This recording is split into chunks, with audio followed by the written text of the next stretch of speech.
I'm Kevin Lee, and let's queer up the worldview. New Zealand bans puberty blockers as far-right party claims war on woke win. New Zealand announced an indefinite ban on puberty blockers for transgender youth hours after a far-right coalition partner claimed victory in what is it called a, quote, war on woke, end quote. New Zealand First, a minority party known for opposing trans rights, released a surprise statement 3 hours before the government's own announcement.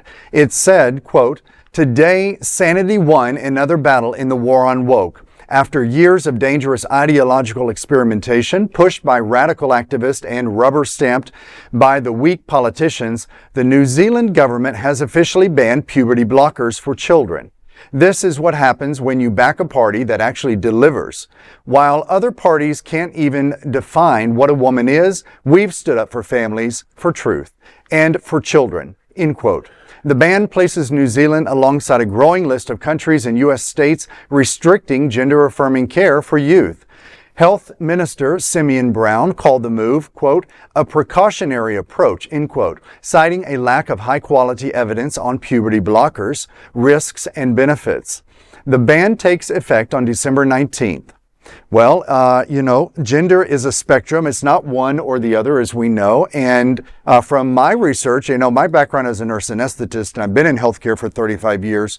I know that I love the Cleveland Clinic, so I've actually done a little research. And what they talked about was that 1 in 2,000 births cannot be identified typically, visually, right, as male or female. So they call that intersex. So it's ambiguous genitalia.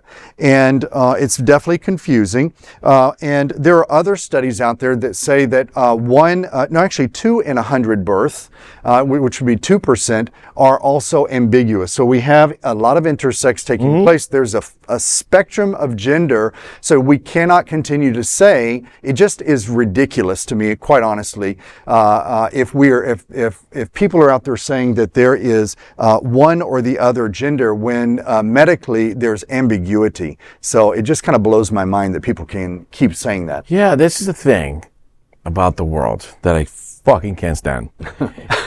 Is when they make you feel like you are deformed, or when they make you feel like you are woke, when the word woke originally was that you were just informed, you were well informed, and you woke up the day and you said, I'm woke about this part of the world. I am informed. But they use the word against you, yes, and they create now this issue that wasn't an issue to begin with, and now becomes a world global problem.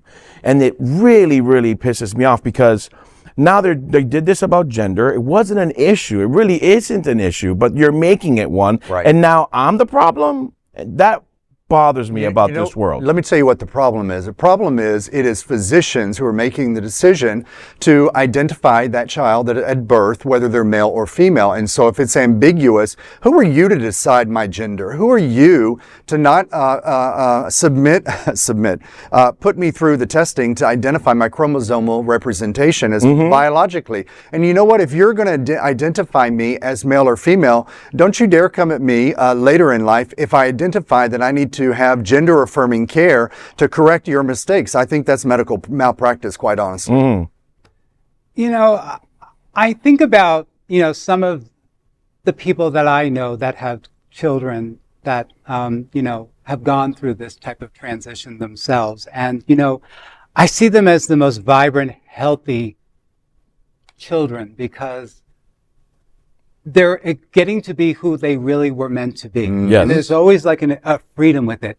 And granted, my experience with this is very few. I can count maybe a little on the one hand of how many I know about it. But what are we really talking about?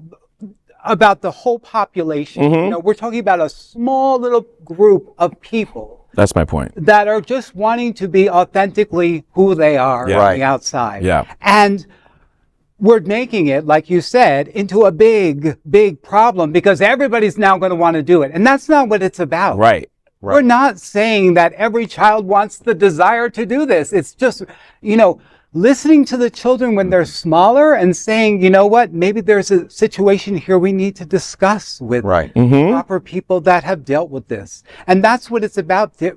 You know, finding a network of people that will work together with doctors and therapists, you know, for these types of children, because they are there. Right. You know, it's just getting harder and harder. Yeah. And then they'll use it as a talking point to get elected, create a problem and show fear. Exactly. And then now you've just divided half the population, and now you're bringing them on your side for the sake of a vote. Let me tell you something.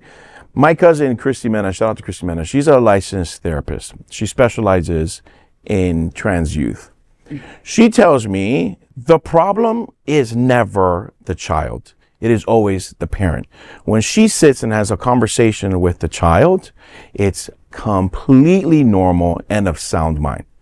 When she gets to the conversation with the parent is distraught, super toxic, and unable to vocalize what needs to be said to a child to comfort them in this situation. Beautiful. So she has to do it. And so it's, for me, it's the instilled and the behavior that you've learned from your parents that is now a problem, not the child who is pure and knows nothing other than who they are and what they feel inside of them. Yeah, you know, that just took me back to like when I was 6 years old, and my parents took me to a therapist because they felt something was wrong with me. Because, you know, I wasn't identifying with the boys, I was more identifying with females. So there was always, you know, a little bit of that. And so, yeah, it's like, you know, I just wanted to be heard. And ironically, you know what? I didn't draw my figures with any ears.